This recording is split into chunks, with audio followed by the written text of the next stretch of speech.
आज शुरुआत कर रहे हैं हम लोग अपने पॉडकास्ट सीरीज की और शुरुआत कर रहे हैं the revolt of 1857 spectrum modern history of India है जो बुक, वहाँ से।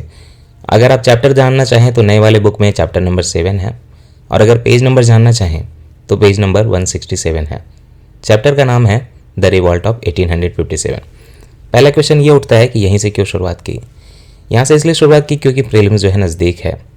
इसके पहले की चीज़ें भी देखिए इंपॉर्टेंट हैं, पेजेंट मूवमेंट है, ट्राइबल मूवमेंट है, ये सारी चीज़ें इंपॉर्टेंट हैं। लेकिन मेरा हमेशा मानना है, और आपने मेरी टीचिंग स्टाइल देखी होगी, कि मैं हिस्ट्री में पहले क्रोनोलॉजी बताता हूँ, फिर मैं डिटेलिंग में जाता हूँ। जैसे मैं आपको एंशिएंट हिस्ट्री करा रहा हूँ, मेडिवल कराऊंगा, उसके बाद मैं आर्ट एंड कल्चर का टाइम बचा तो कराऊंगा। क्योंकि जब तक आप क्रोनोलॉजी को नहीं समझोगे तो हिस्ट्री आपके दिमाग में जो है ना बसेगी नहीं। 1857 से क्या होता है कि आपकी मॉडर्न हिस्ट्री में एक क्रोनोलॉजी डेवलप होती है। 1857 का रिवोल्ट होगा, कुछ चीज़ें होंगी, फिर कांग्रेस आएगी 1885 में। वहाँ से जो कहानी है एकदम कंटिन्यूस है। हालांकि बहुत चीज़ें हैं साथ साथ में होती रहती हैं, तो आपको कई बार कन्फ्यूजन भी होता है कि इतने छोटे टाइम में क्या क्या हो गया। लेकिन वो कोई नहीं, वो मेरी जिम्मेदारी है, वो जिम्मेदारी मैं ले रहा हूँ, आपको सारी चीज़ें याद हो जाएंगी। लेकिन क्रोनोलॉजी के लिए हम 1857 से शुरू कर रहे हैं। 1857 से शुरू करके हम पहले आज़ादी दिला देंगे, आज़ादी दिलाने के बाद लौट के आएंगे, और बाकी जो आपके ट्राइबल, पेजेंट, तरह तरह के मूवमेंट्स हुए थे, रिबेलियन हुए थे, और साथ ही साथ कुछ जो देखिए अपेंडिसेस वगैरह में जो एक्स्ट्रा इन्फॉर्मेशन है, मिसलेनियस इन्फॉर्मेशन है, उन सारी चीज़ों को हम लोग कवर कर लेंगे। तो सबसे पहले चलिए इस चैप्टर की शुरुआत करते हैं, इंट्रोडक्शन देखते हैं इनमें क्या कहते हैं ये लोग। आपको पता है कि जो बैटल ऑफ पलासी हुआ था बंगाल में, वो हुआ था 1757 में। 1757 में जैसे ही बैटल ऑफ पलासी हुआ, उस टाइम से लेके धीरे धीरे ब्रिटिश जो है खास करके आपके नॉर्थ इंडिया में अपने कदम बढ़ाने शुरू करते हैं। उसके बाद देखिए एग्जैक्टली 100 ईयर्स बाद, याद रखना भी आसान है, बैटल ऑफ पलासी 1757 में। उसके 100 साल बाद 1857 में आपका जो है मेजर रिवोल्ट हो जाता है पूरे इंडिया में, ऑलमोस्ट, मतलब नॉर्थ इंडिया में पूरे में तो हो ही जाता है अलग अलग जगह पे। ये जो रिवॉल्ट होता है उसके पीछे जो बैटल ऑफ प्लासी था, इस बीच में ब्रिटिश, मैंने आपको बोला कि अपने कदम नॉर्थ इंडिया में काफ़ी बढ़ाते हैं। वही जो उनके कदम इतने हार्श थे, उनकी जो पॉलिसीज़ थी, उनका जो कैरेक्टर था वो बड़ा ख़राब था। उस कैरेक्टर ने देखिए किसानों को हर्ट किया। आर्मी के जो लोग थे, या सिपाही जिसको बोलते थे, सिपाही का दूसरा एक फॉर्म हुआ, तो उसको बहुत हर्ट किया। पेजेंट मतलब आपके किसान वगैरह, आर्टिसन, सबको। इसके साथ ही साथ जो पुराने मुग़ल रूलर थोड़े बहुत बच गए थे, उनको भी बड़ा हर्ट किया। ज़मींदारों को हर्ट किया। ये सारे लोग इतने हर्ट थे कि ये एक अलग लीडरशिप चाहते थे, ब्रिटिश को चाहते थे कि भाई अंग्रेज़ बाहर, तुम निकलो यहाँ से। इसीलिए इसको फर्स्ट इंडिपेंडेंस मूवमेंट भी कई लोग कह देते हैं, क्योंकि एक बड़ा मास लेवल पे था, है ना। तो ये जो रिवोल्ट होता है तो क्या मतलब कुछ चेंजेज होते हैं? हाँ, चेंजेज होते हैं। ब्रिटिश को ये समझ में आ जाता है कि इतने जो हमने हार्श कदम लिए थे उसको थोड़ा जो कम करने की ज़रूरत है। ये जो एक पॉलिसी थी कि सारे इंडियन जो टेरिटरी थी उसको ब्रिटिश में मिला लेना है, उस पॉलिसी को देखिए सबसे पहले उन्होंने ख़त्म कर दिया। तो क्या मतलब सबको छोड़ दिया इंडियन रूलर्स को रूल करने के लिए? नहीं। आप सॉवरेंटी मान लो कि ब्रिटिश की है, ब्रिटिश की जो राजा रानी जो भी हैं उस टाइम पे, आप मान लो कि उसके अंदर हैं, हम संबंध रखेंगे, वहाँ पे सब कुछ करेंगे, हंटिंग करेंगे वगैरह करेंगे, सब कुछ करेंगे, लेकिन आपको जो है आपकी ज़मीन नहीं लेंगे। आप राजा जो हो तो राजा बने रहोगे। तो ये तो हो गया, इंट्रोडक्शन हो गया, है ना। अब इसमें पहला टॉपिक है कि बताते हैं कि डिसकंटेंट बहुत सिमर कर रहा था। सिमर मतलब समझते हो ना, पानी जो आप उबलने से पहले जो गर्म होता रहता है उसको सिमर बोलते हैं ना। तो बॉयल हो गया तो 1857 का रिवॉल्ट हो गया। उसके पहले जो डिसकंटेंट था, डिसकंटेंट मतलब लोग जो डिसकंटेंट थे, नाखुश थे, वो सिमर कर रहा था। उसी को समझिए किस किस के बीच में कैसा कैसा डिसकंटेंट जो है वो सिमर कर रहा था। तो कहते हैं कि जो कम्युलेटिव इफेक्ट था ब्रिटिश की जो एक्सपेंशनिस्ट पॉलिसी थी, है ना, जैसे चाइना एक्सपैंड कर रहा है, नई टेरिटरी ले रहा है, तो उस टाइम पे ब्रिटिश एक्सपैंड कर रहे थे, उनकी एक एक्सपेंशनिस्ट पॉलिसी थी। दूसरा ये भारत के लोगों का इकोनॉमिक एक्सप्लॉयटेशन करते थे। यहाँ का सामान सस्ते में ले जाके उसी पे सामान बना के हमें महंगे में बेच देते थे। तभी तो बाद में स्वदेशी आंदोलन चलता है ना। तो ये जो इकोनॉमिक एक्सप्लॉयटेशन था, एक्सपेंशनिस्ट पॉलिसी थी, एडमिनिस्ट्रेटिव इनोवेशंस, इनोवेशन का मतलब ऐसा नहीं कि कुछ अच्छी चीज़ें ईजाद करना, कुछ ऐसी नई चीज़ें, एडमिनिस्ट्रेटिव इनोवेशन जो उनके फ़ायदे में हो और भारतीय लोगों को दबाने के लिए हो, कुछ ऐसी चीज़ें जो भारतीय लोगों ने आज तक देखी नहीं हो। इन सब सारी चीज़ों से ऑलमोस्ट 100 साल तक जो चलता रहा, तो इसमें सबकी पोजीशन ख़राब हुई। रूलर्स थे इंडियन स्टेट्स के, वो देखिए एक्सपेंशनिस्ट पॉलिसी से नाराज़ हो गया। जो सिपाही थे देखिए उनको तरह तरह की प्रॉब्लम थी।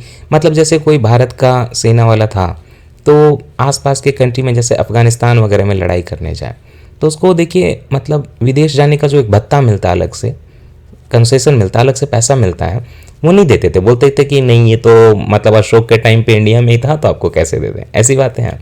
ज़मींदारों को बड़ी प्रॉब्लम थी। ज़मींदारों को देखिए वो लोग ज़मींदारी वगैरह का बहुत कम मिलता था उनको, और उनसे काफ़ी ज़्यादा खुद ही ये टैक्स ले लेते थे। ज़मींदार का कभी भी, एक तो ज़मींदारी बेचने का सिस्टम फट से शुरू कर दिया कि कोई भी ज़मींदार है, जब उनको लगे कि ज़्यादा रेवेन्यू वगैरह नहीं आ रहा तो फट से उसकी ज़मींदारी किसी और को बेच देते हैं। अब वो ज़मींदार क्या करे? ज़मींदार तो थोड़ी देखिए हल्के से रूलिंग क्लास का नेचर होता है उनका, है ना, फ्यूडल नेचर होता है। अब वो अगर गरीब हो जाएं तो वो ऐसी कंडीशन होती थी कि किसी से मांग भी नहीं सकते थे। अब पावर भी चली गई, पैसा भी चला गया, तो कहीं के नहीं रहे। इसीलिए आप देखेंगे कि बिहार में जो एक बहुत बड़ा ज़मींदार कुंवर सिंह थे, उन्होंने बहुत बड़ा रिवोल्ट किया था। पेजेंट परेशान थे ही, उनको तो आपको पता ही है, नील की खेती करवाना, इंडिगो मतलब, और तरह के उनके तरह तरह के जो उन पे टैक्स लेना था, लैंड रिवेन्यू, सब बहुत हाई था। ट्रेडर्स तो परेशान थे ही, उनका सामान तो हैंडलूम से चल रहा था, और वहाँ देखिए कि आपके इंग्लैंड में पूरा पावरलूम चल रहा था। इंडियन सामान एकदम सस्ते में ले जाते थे, हमें महंगा देते थे। ट्रेडर्स परेशान थे, है ना। आर्टिसंस परेशान थे क्योंकि पहले वो कई कोर्ट वगैरह में रहते थे, उनको कोर्ट से निकाल दिया। मुगल कोर्ट में, राजपूत कोर्ट में आर्टिसंस रहते थे, उनको वहाँ पे पैट्रोनाइजेशन मिला हुआ था। उस टाइम पे तो देखिए जो आपका ब्रिटिश आर्ट वगैरह था वो सब डेवलप होने लगा। इंडियन लोग भी बल्कि उनके कॉपी करने लगे, जिसको कि नेचुरलिस्टिक आर्ट बोलते हैं, कि जैसा दिख रहा है वैसा ही बना दो। और हमारा आर्ट तो डीप था, बट उसकी कोई रिस्पेक्ट नहीं रही। पंडित परेशान थे, पंडित मौलवी तो परेशान रहेंगे ही, क्योंकि अब जो है आप पुराना एजुकेशन का सिस्टम ही ख़त्म कर दो तो जो पंडित मौलवी की क्या ही इज्जत रह गई, है ना। अब तो इंग्लिश एजुकेशन चल रही है। अब सिमरिंग डिसकंटेंट था, यही जो आपका बर्स्ट होकर एक वायलेंट स्टॉर्म की तरह बनता है। वही जो वायलेंट स्टॉर्म है वो आपका 1857 का रिवोल्ट है, जिसने कहीं ना कहीं ब्रिटिश की जो यहाँ पे फाउंडेशन थी इंडिया में एम्पायर की, उसको एक बार हिला तो जरूर दिया था, इतना पक्का है। खैर, जो पीरियड था 1757 से 1857 का, ऐसा नहीं है कि ये जो आपका, वही बता रहा हूँ, सिमरिंग डिसकंटेंट था, है ना। ऐसा नहीं था कि चीज़ें जो हैं एक बार में हो गई, ये उबल रहा था धीरे धीरे, पीसफुल नहीं रहा। देखिए छोटे मोटे तो देखिए आपके हमेशा रिवॉल्ट चल ही रहे थे, स्पोरैडिक थे। स्पोरैडिक मतलब अलग अलग जगहों में सीमित थे, लिमिटेड थे, एक जगह मिल के नहीं हुए थे। और वो भी देखिए पॉपुलर आउटबर्स्ट थे। पॉपुलर मतलब उसमें पब्लिक वगैरह जो है काफ़ी पार्टिसिपेट करती थी, है ना। कई बार वो रिलीजियो पॉलिटिकल वायलेंस होते थे, रिलीजन मिक्स हो गया पॉलिटिकल के साथ कि भाई हम तुम साधु संतों को दबा रहे हो, तो वो रिलीजियो पॉलिटिकल वायलेंस हो गया। ट्राइबल मूवमेंट्स सबको पता है, जंगल काटे जा रहे थे, ट्राइबल्स को निकाला जा रहा था। छोटा नागपुर का विद्रोह याद रखिए, बिरसा मुंडा का विद्रोह याद रखिए। हालांकि बिरसा मुंडा का बाद में होगा, लेकिन मतलब नेचर बता रहा हूँ वही है। पेजेंट अपराइजिंग्स हो रहे थे, किसान भी उठ रहे थे, और एग्रेरियन राइट्स हो रहे थे, है ना। क्योंकि उनकी ज़मीन पे कब्जा करे तो झगड़ा हो जाए, कभी ज़मींदार से झगड़ा हो जाए, तो तरह तरह की चीज़ें हो रही थी, है ना। कुछ सिविल रिबेलियंस भी हो रहे थे, साधारण जनता रिबेलियन कर रही थी। इसके देखिए कि इनका ये एक बहुत बड़ा प्रॉब्लम था कि इनका जो रेवेन्यू डिमांड था वो बहुत हाई था, उससे किसान परेशान थे, जिसको पेजेंट बोल रहे हैं। इवन फेमाइन आ गया, है ना, सूखा पड़ गया, बाढ़ हो गई, फिर भी जो अपना रेवेन्यू का डिमांड वही रखते थे। अब उपज हो नहीं रहे, किसान पैसा कहाँ से दे। तो इससे तो देखिए इन सारी चीज़ों से गुस्सा बहुत पैदा हुआ। मेनी टाइम्स बोल रहे हैं कि movements against local money lenders turn into rebellion against the company rule. Local money lender जो है, जो सूदखोर है, जो पैसे देता था, कभी बार ऐसा भी हुआ कि वो नाराजगी है सूदखोर से, लेकिन उस सूदखोर को उस एरिया में बसाया है ब्रिटिश ने, तो जो गुस्सा उबल के आ गया ब्रिटिश पे आ गया, है ना। तो ऐसे भी चीज़ें होती थी कंपनी रूल के खिलाफ, क्योंकि मनी लेंडर्स को खास करके एक तो वहाँ पे बसाते थे ब्रिटिश, और साथ ही साथ उसको मनी लेंडर को प्रोटेक्शन देते थे ब्रिटिश। ये सबसे बड़ी प्रॉब्लम थी, पुलिस का प्रोटेक्शन था। अच्छा, वो अलग बात है कि पुलिस में हमारे अपने ही लोग थे ज़्यादातर। तो ब्रिटिश इंटरफेरेंस जो हो रहा था, उसके अलावा आपके नेटिव रिलीजियस ट्रेडिशन में, कस्टम में, उससे भी बहुत ज़्यादा रिसेंटमेंट हुई, उससे भी रिबेलियन हुए। Almost from the very early days of the East India company's rule, rebellions and uprisings occurred for various causes in different region. शुरू से लेके 1757 से ही हर जगह किसी न किसी कारण से देखिए आपके रिबेलियन तो हो ही रहते हैं। Some of the movements continued even after 1857। आपको बिरसा मुंडा का रिवोल्ट ही देख लीजिए ना, वो तो 1900 के करीब हुआ, उस तो 1857 के बाद हुआ है। कई रिवोल्ट हैं कि से 1857 के बाद भी होते रहे, लेकिन एक जो मास लेवल पे हुआ है ना, वो तो आपका 1857 ही था। बाकी उसके आगे पीछे हमेशा रिवोल्ट होते रहते हैं। Major revolt took place in the south. कहाँ नहीं हुआ बताइए, हर जगह हुआ। साउथ में हुआ है, ईस्ट में हुआ है, वेस्ट में हुआ है, नॉर्थ ईस्ट में भी हुआ है। आपको रिसेंटली आपको पता होगा मोदी जी ने जब नॉर्थ ईस्ट पे बहुत ध्यान दिया है, तो वहाँ के कई जो फ्रीडम मूवमेंट के लोग थे, ट्राइबल मूवमेंट के लोग थे, उनको भी बहुत ध्यान दिया है। आगे जो है हम इस चीज़ को फिर से लौट के पढ़ेंगे तो हम वहाँ पे आपको सारी अपराइजिंग पढ़ाए जाएंगे जो कि 1857 के पहले हुए थे। बाद में भी होंगे तो वो भी हम आपको सारा पढ़ा देंगे, ध्यान रखिएगा। तो कंपनी क्या इन सारे पहले रिवोल्ट को बड़ा प्यार से देखती थी? नहीं, दबा देती थी, मार मार के दबा देती थी। कितने संथाल को मारा है भाई, हजारों संथाल को मारा है। वो लोग तीर कमान लेके खड़े होते थे, ये लोग उन पर गोलियां चला देते थे, तोप चला देते थे। अब चलिए हम ये देखते हैं कि 1857 का जो रिवोल्ट हुआ आपका, उसके मेजर कॉजेज क्या थे। तो बोल रहे हैं कि the causes of the revolt of 1857 like those of earlier uprisings emerge from all aspect. Earlier जो अपराइजिंग थे उसके भी वेरियस कॉजेज थे, 1857 का जो रिवोल्ट हुआ उसके भी वेरियस कॉजेज थे। वो अलग बात है कि जो एक इमिनेटेंट, मतलब कि एकदम उस टाइम पे जो कॉज होगा इमिनेंट, वो अलग होगा, ठीक है। वो तो कारतूस में चर्बी की बात होगी, फैट की बात होगी, कोई बोलेगा सुअर, कोई बोलेगा गाय का, वो बाद में डील करेंगे। लेकिन ये एक कारण नहीं था, वो इमीडिएट कारण था, अर्जेंट कारण था। उसके पहले बहुत कारण थे। तो देखिए कौन कौन से कारण में अगर हम डिवाइड कर दें इसको कि किस कारण से 1857 का रिवोल्ट हुआ, तो एक कारण हो गया सोशियो कल्चरल, डिस्कस करेंगे अलग अलग, चिंता मत करिए, भी क्लासिफिकेशन बता रहा हूँ। सोशियो कल्चरल हो गया, एक हो गया इकोनॉमिक, एक हो गया पॉलिटिकल। अब बताइए SEP, सोशियो इकोनॉमिक पॉलिटिकल, यही तो समाज में होता है सब कुछ। और ये सारे जो आपके कॉजेज थे ना, वो डेली एग्जिस्टेंस के थे इंडियन पॉपुलेशन के लिए। हर दिन उनको ये कॉजेज परेशान करते थे, हर सेक्शन के लोगों को परेशान करते थे, हर क्लास के लोगों को परेशान करते थे। अब चलिए तो चलते हैं, सबसे पहले बात हो रही है सोशियो इकोनॉमिक पॉलिटिकल की। तो सबसे पहले इकोनॉमिक कॉजेज पे ही देखा जाए, ये बहुत बड़ा मेजर रीजन था। इकोनॉमिक कॉजेज में कहते हैं कि the colonial policies of the East India company destroyed the traditional economic fabric of the Indian society. जो इंडियन सोसाइटी का एक ट्रेडिशनल जो इकोनॉमिक फैब्रिक था, मतलब सांचा था, वो ट्रेडिशनैलिटी को तो इन्होंने एकदम फिनिश कर दिया। Peasantry were never really to recover from the disabilities impose by the new and highly unpopular revenue settlement. British लोगों ने टैक्स लेने के लिए खेतीहर लोगों से, किसानों से, पेजेंट से टैक्स लेने के लिए जो नए नए अपने इनोवेशन किए कि हम ऐसे लेंगे वैसे लेंगे। कोई बोलते हैं कि परमानेंट सेटलमेंट लेंगे, कोई बोलते हैं कि एक एक कृषक का अलग अलग टैक्स लेंगे, जिसको रैयतवारी बोला। तो ये सारी चीज़ें जो हैं इनके लिए पहले तो बहुत नई तरह की चीज़ें थी कि ये क्या लेकर आ गए। और बोल रहे हैं कि उससे डिसेबिलिटी कॉज हुई। डिसेबिलिटी क्यों? क्योंकि बहुत जो लैंड रिवेन्यू था बहुत हाई था। अब अगर आप लैंड रिवेन्यू बहुत हाई दे रहे हो और आपकी उपज कम हो रही है, खेती के लिए तो कुछ कराते नहीं थे, लैंड इंप्रूवमेंट के लिए कुछ कराते नहीं थे, टैक्स लेते थे, तो डिसेबिलिटी होगी, किसान और कुछ नहीं कर पाएगा। क्या वो अपनी कल्चर देखेगा, क्या समाज देखेगा, क्या शादी कराएगा घर में, है ना। ये बोल रहे हैं कि उनके जो रिवेन्यू सेटलमेंट थे हाईली अनपॉपुलर थे। याद रखिएगा, उनके रिवेन्यू सेटलमेंट का सिस्टम जो किसानों के बीच में था हाईली अनपॉपुलर था। तो ये ऑब्जेक्टिव में आ गया कि ये कारण था कि नहीं था, तो ये बिल्कुल कारण था। इस हैवी टैक्सेशन से लोगों में गरीबी हो गई, है ना। लोगों में गरीबी हो गई। अब जब पैसे ख़त्म हो गए, अपनी जगह से कमाई नहीं हो रही है, तो इंसान कहाँ जाएगा, पेजेंट कहाँ जाएगा बताइए? मनी लेंडर के पास जाएगा या ट्रेडर के पास जाएगा। और उसको जो पैसे मिलेंगे किस रेट पे मिलेंगे भाई? आज भी आप गांव में चले जाओ, सूदखोर जो होता है ना 20-20, 25-25, 50-50% पे आपको लोन देता है, उसको चुकाना बहुत मुश्किल होता है। तो उस टाइम पे जो एक गरीब आदमी पेजेंट, जिसकी कि खेती से कुछ नहीं निकल रहा, सारा तो ब्रिटिश रख दिए लैंड रेवेन्यू में ले रहे हैं, उस इंसान को अगर मनी लेंडर बहुत हाई रेट पे टैक्स दे, ये लोन दे, तो वो चुकाएगा कैसे, है ना। तो बहुत परेशान था वो। और अगर नहीं चुका पाए तो क्या होता था बताइए? अब ऐसा तो नहीं था कि जो सूदखोर है मनी लेंडर उसको जान से मार देगा। वो करता क्या था कि उनकी ज़मीन खाली करा देता था। उनको ज़मीन बोलता था कि ज़मीन बेच के चुका दो। अब ज़मीन बेच के चुका दो तो थोड़ा बहुत जो ज़मीन चलती थी, थोड़ी बहुत जो खेती होती थी, वो भी ख़त्म हो जाती। तो इंसान जाएगा कहाँ बताइए? कोई रास्ता है नहीं। बोल रहे हैं द डीज मनी लेंडर्स, यही जो मनी लेंडर्स और ट्रेडर्स थे, यही बाद में देखिए ज़मींदार की जगह न्यू लैंडलॉर्ड बन गए। क्योंकि ज़मीन तो सारी खींच ली ना उन्होंने गरीबों से, सूद दे दे के, लोन दे दे के, तो नए लैंडलॉर्ड तो यही बन गए, है ना। तो जो आपका पेजेंट्री था वो लैंडलेस हो गया। रूरल एरिया में इनडेटनेस हो गई, मतलब बहुत ज़्यादा डेट चढ़ गया, लोगों पे कर्ज चढ़ गया। और यही जो है इंडियन सोसाइटी को आप याद रखिए, आज तक ये प्रॉब्लम चल रही है। आप जो लैंडलेस लोगों को बहुत देख रहे हो क्योंकि पास्ट में उनकी ज़मीन छीन ली गई है। जो आप गरीब लोग देख रहे हो क्योंकि पास्ट में उनके जो घर का सारा पैसा है कर्ज चुकाने में चला गया है। ओल्डर सिस्टम ऑफ ज़मींदारी जो चल रहा था ना, जो आपके मुगल वगैरह के टाइम से, वो पूरा ब्रिटिश लोगों ने डिसइंटीग्रेट कर दिया।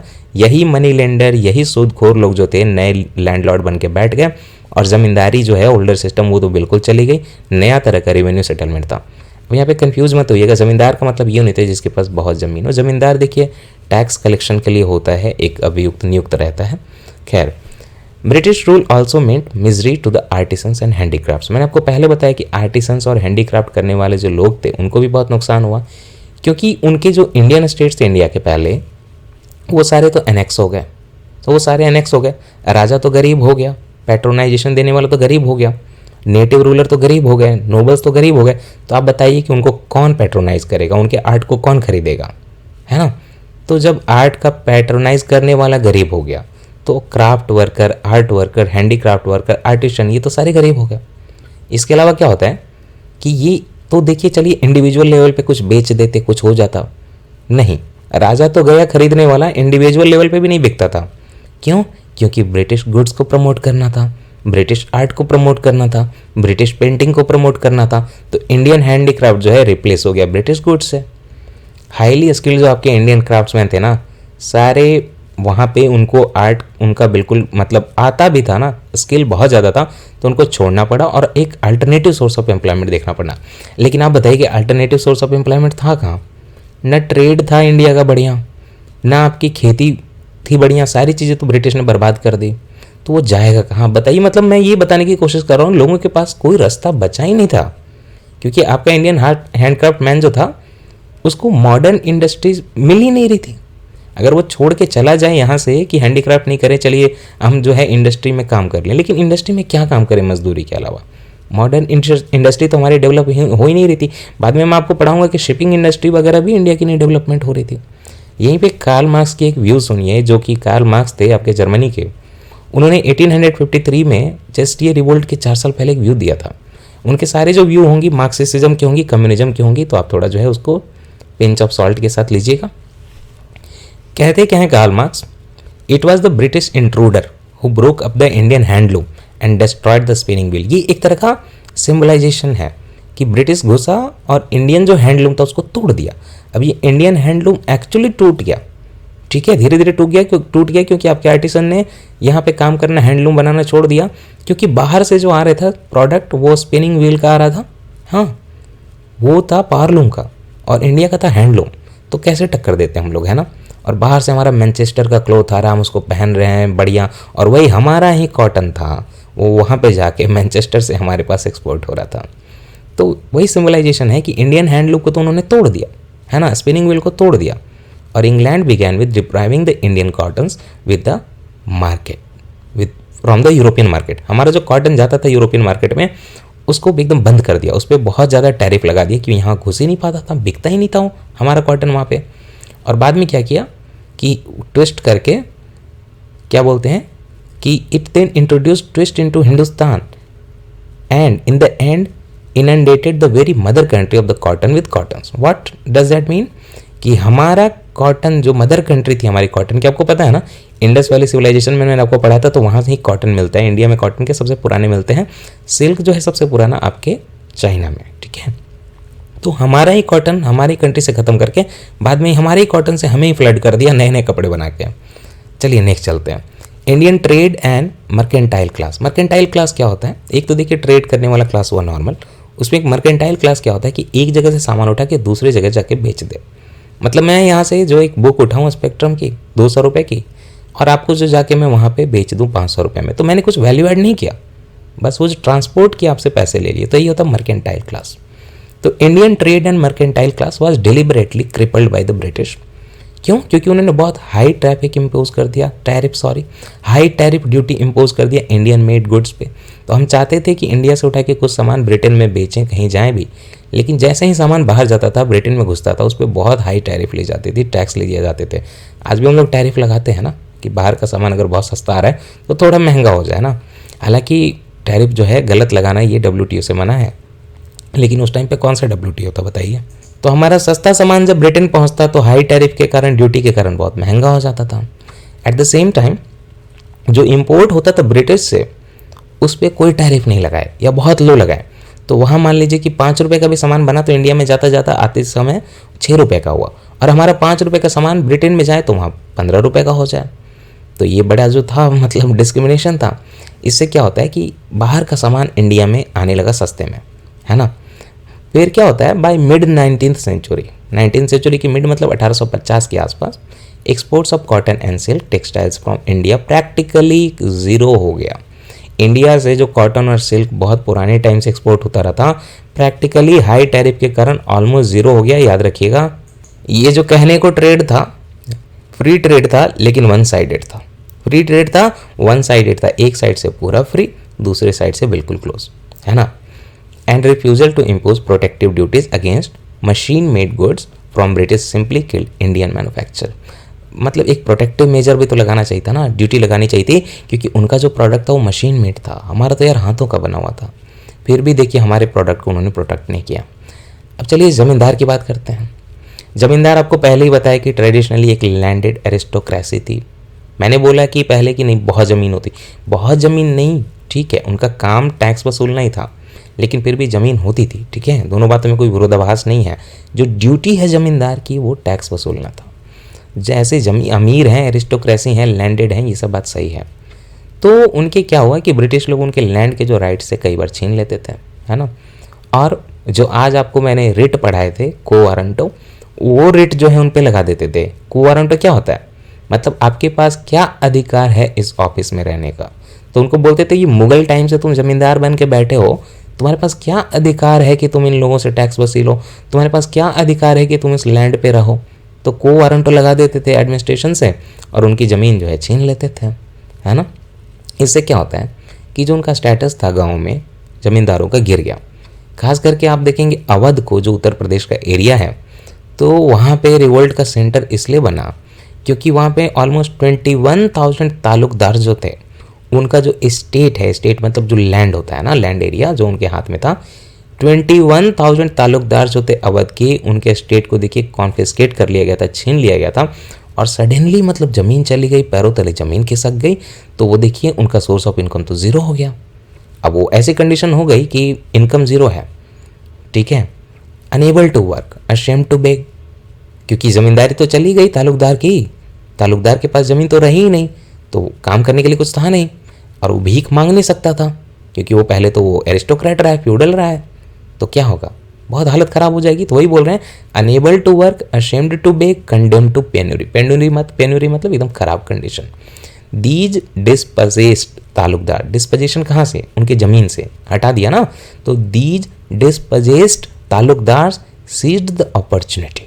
इनको थोड़ा अपॉर्चुनिस्ट भी कहा जाता है 1857 में। कहते हैं कि इनको कोई देश से प्यार नहीं था। अब इनकी कंडीशन ऐसी हो गई थी कि उन्होंने उस मौके पे अपने भी कदम बढ़ाए और उस अपॉर्चुनिटी को सीज़ किया। आप भी जो है इस अपॉर्चुनिटी को सीज़ करो और जो इसी मोमेंट पे वीडियो को लाइक करो और बाकी जो है स्पेक्ट्रम की कहानियाँ सुनते रहो। तो वो अपॉर्चुनिटी को आप सीज़ करिए और आप भी सक्सेसफुल बनिए, ये मेरा कहना है। तो उस टाइम पे उन्होंने इस अपॉर्चुनिटी को सीज़ किया और 1857 के रिवोल्ट में सिपाही लोगों के साथ ये जुड़ गए और बोला कि हाँ ब्रिटिश बड़े खराब है, चलो इनको निकालते हैं। ज़मीन छीन ली कमीनों ने and try to gain what they had lost. उनको लगा कि कल को मुगल बादशाह बन गया यहाँ पे राजा, तो फिर हमारी सारी जो ज़मीन हमें लौटा देगा। बात को समझ रहे हो। नेक्स्ट पैराग्राफ ये कहता है कि the ruin of Indian industry increase the pressure on agriculture and land. जैसे ही आपकी इंडस्ट्री उन्होंने ख़राब कर दी तो लोग जो है लैंड जहाँ भी था वहाँ पहुँच गए, है ना, मजदूरी कर लें, खेती कर लें, कुछ भी जगह पहुँच गए। लेकिन आप खुद बताइए कि लैंड कितने लोगों को सपोर्ट करती, जितना था बचा हुआ वो कितने लोगों को सपोर्ट करती। तो इस तरह का जो लॉप साइडेड डेवलपमेंट हुआ, हर तरीके से लॉप साइडेड मतलब ख़राब बोल सकते हो स्ट्रक्चर जिसका हो, तो ये जो लॉप साइडेड मतलब ये कि ब्रिटिश का अच्छा डेवलपमेंट, हमारा ख़राब, ऐसा जो डेवलपमेंट हुआ, इससे क्या हुआ कि आपका कंट्री का पूरा पॉपुलराइजेशन मतलब कंट्री की पूरी ख़राब हालत हो गई। अब नेक्स्ट देखिए कि पॉलिटिकल कॉजेज़ भी देख लेते हैं थोड़ा। पॉलिटिकल कॉजेज़ में तो देखिए ब्रिटिश ईस्ट इंडिया कंपनी जो थी उस टाइम पे 1857 के बाद ईस्ट इंडिया कंपनी को हटा दिया, सीधे देखिए क्राउन के अंदर चला गया। लेकिन इसके पहले 1757 से लेके 1857 तक तो आपकी ईस्ट इंडिया कंपनी ही रूल कर रही थी। वो बड़े ग्रीडी थे क्योंकि वो बिजनेस क्लास के लोग थे, सारे कंपनी थी ना, तो इतने ग्रीडी थे कि उनको देखिए पॉलिटिक्स नहीं करनी थी ऐसे, लेकिन उनको पॉलिटिकल अगर पावर ले लें तो उनका बिजनेस अच्छा चले, है ना, चीना झपटी करें, पैसे लें, ज़मीन लें। पर्सनल लेवल पे भी बहुत करप्ट थे। एक तो ईस्ट इंडिया कंपनी हुई, लेकिन उसमें जो ऑफिसर्स थे ना, पर्सनल बिजनेस करने लगते थे और हाई लेवल का करप्शन करते थे। तो वही बोल रहे पॉलिटिकल कॉजेज़ क्या थे, सुनिए। East India company's greedy policy of aggrandisement, मतलब अमीर होना है, घमंड है, उसके साथ ही साथ broken pledges and promises resulted in contempt for the company and loss of political prestige besides causing suspicion in the minds of almost all the ruling princes of India। ये क्या है लंबे चौड़े स्टेटमेंट का मतलब कि उनकी पहले तो ग्रेडी पॉलिसीज थी कि पहले थोड़ा सा सेना रखें, थोड़ी सी मदद दें, है ना, आपको बचाएंगे बाहर के आक्रमणों से। बाद में उनके जो देखिए जो आपके प्रिंसेस थे उनकी जगह पे कब्जा कर लें। कई बार इनके प्रिंसेस को, हमारे प्रिंसेस को ये लोग प्रोमिसेस करते थे, कुछ प्लेजेस लेते थे कि भाई हम ऐसे मदद करेंगे, वैसे मदद करेंगे। वो प्रोमिसेस तोड़ के सारा अपना ग्रीड निकाल लेते थे। कहीं ना कहीं लालच के कारण चीज़ें जो है इनका साथ छोड़ देते थे वो लोग। तो एक तो इनकी ज़मीन पे कब्जा कर लें, टेरिटरी ले लें, और फिर जो है इनके साथ धोखा करें।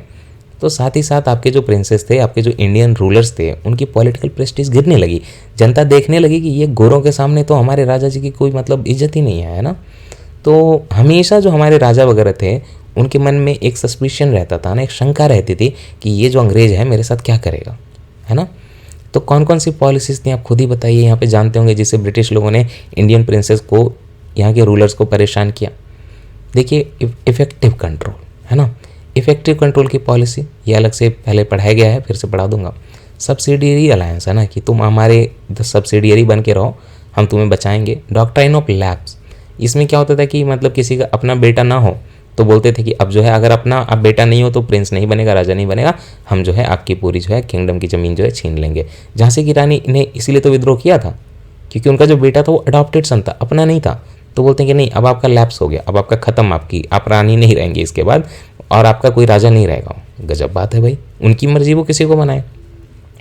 Right of succession was denied to Hindu princes. देख रहा हूँ, हिंदू प्रिंसेस को राइट टू सक्सेशन दे ही नहीं रहते।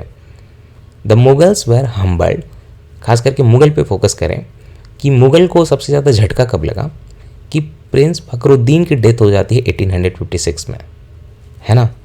whose succession had been recognized conditionally by Lord Dalhousie, Lord Canning announced that the next prince on succession would have to renounce the regal title and ancestral Mughal palace। अब देख रहे क्या हो रहा है, 1856 में प्रिंस फखरुद्दीन की मुगल दरबार में डेथ हो जाती है ना। अब उनका सक्सेशन जो है कि प्रिंस फखरुद्दीन जो बने 1857 में, वो तो लॉर्ड डलहौजी ने रिकॉग्नाइज़ किया था। लेकिन जब ये लॉर्ड कैनिंग आता है, जिसके टाइम पे 1517 का जो 1857 का 57 का जो रिवॉल्ट होता है लॉर्ड कैनिंग के टाइम पे होता है, तो लॉर्ड कैनिंग जो है बोलता है फखरुद्दीन की डेथ के बाद कि जो नया प्रिंस आएगा, है ना, next prince on succession would have to renounce the regal title and ancestral Mughal palace, कि ठीक है वो सक्सेशन होगा, अपना प्रिंस वगैरह माना जाएगा, है ना, लेकिन उसका रीगल टाइटल जो है कि मुगल बादशाह एंड ऑल वो नहीं ले सकता वो। साथ ही साथ वो मुगल पैलेस है वो भी उसको खाली करना पड़ेगा, मैं अपनी रहूँगा वाइफ के साथ, ऐसी चीज़ें हैं ना।